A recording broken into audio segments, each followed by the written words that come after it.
Mon nom c'est Claver Elanga, je suis écrivain, je suis également serviteur de Dieu, auteur chrétien et présentement je suis manager à the United States Postal Service à New York City aux États-Unis d'Amérique.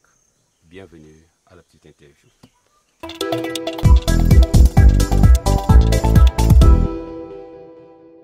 Claver Elanga, l'écriture, votre exutoire ou un moyen de perpétuer la tradition? Je lisais beaucoup et puis en lisant, j'ai commencé je me suis senti capable d'occulter sur certains événements en lisant, en tenant un livre en main.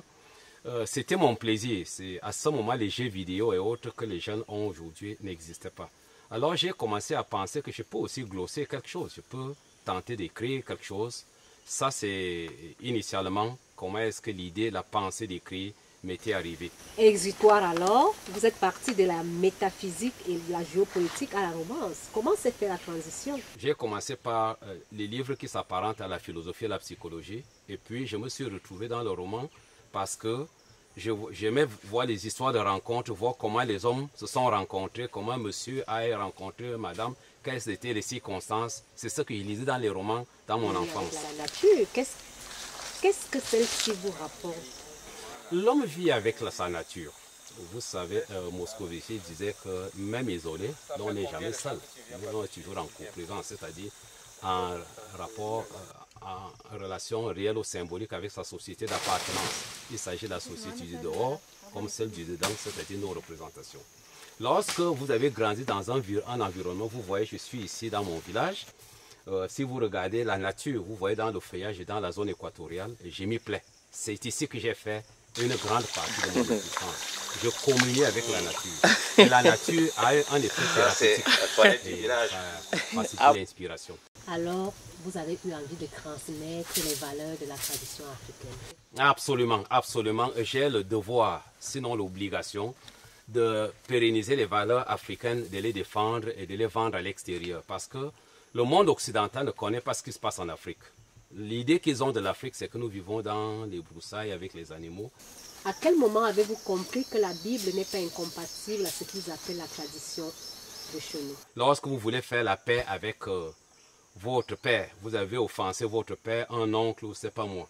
On vous dit non, fais un sacrifice, demande pardon à ton père. Qu'est-ce qu'on fait? Tu offres un animal, tu offres une bête, on égorge la bête. Très souvent, on prend le sang, on asperge sur toi et autres, et on prononce des paroles de bénédiction qui enlèvent la malédiction. Immédiatement, la malédiction s'en est allée et le sang de l'animal refait la paix avec vous. C'est ce que la Bible dit, le sang de Jésus qui refait l'alliance entre l'homme et son Créateur. Et si je vous disais vers la haute société, que me répondez-vous? Il s'agit ici du dilemme d'un jeune homme dans cet ouvrage vers la haute société, un jeune homme ambitieux qui voulait devenir grand. Il voulait changer son statut social. Il rêvait de glamour. Mais il multiplie les désillusions. Ce qu'il ne savait pas, il évolue vers la haute société. Il mettait tout en œuvre, autodidacte. Il mettait tout en œuvre pour arriver à accéder à la haute société, mais il ne savait pas que lorsqu'il y arriverait, il s'en trouverait mal. Best-seller aux États-Unis, qu'est-ce que cela représente pour un jeune Africain camerounais comme vous? Le jour où on me donnait le prix, les Américains n'ont pas beaucoup aimé ce geste-là, cette scène-là. J'ai demandé qu'on fasse flotter le drapeau camerounais. Pour dire que cette science, la science, je l'ai apprise au Cameroun. C'est dans l'université Yaoundé 1. Si on vous disait dans 20 ans, comment vous vous voyez?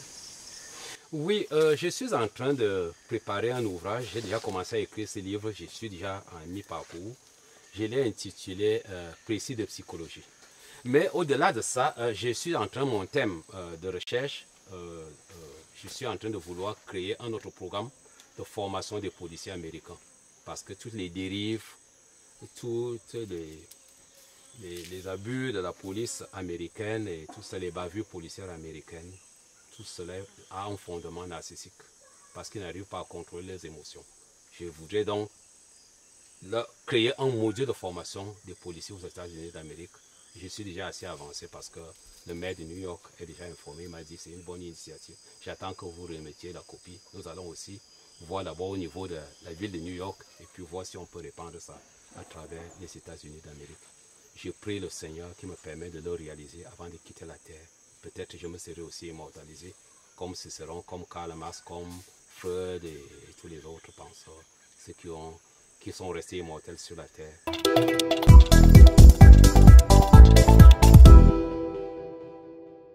Je suis Claver Elanga. Avant de vous quitter, pour conclure la petite interview, je voulais rappeler ici aux uns aux autres, pour ceux qui peuvent s'en inspirer, c'est que le monde est convaincu de nos jours que la seule voie, la seule manière d'arriver, d'évoluer socialement, c'est pas la corruption, c'est pas la fraude, c'est pas les ordres initiatiques. Il y a une autre voie. Croyez-moi, il y a une autre voie par laquelle on peut passer. C'est l'obéissance à la parole de Dieu, c'est-à-dire par Jésus-Christ. C'était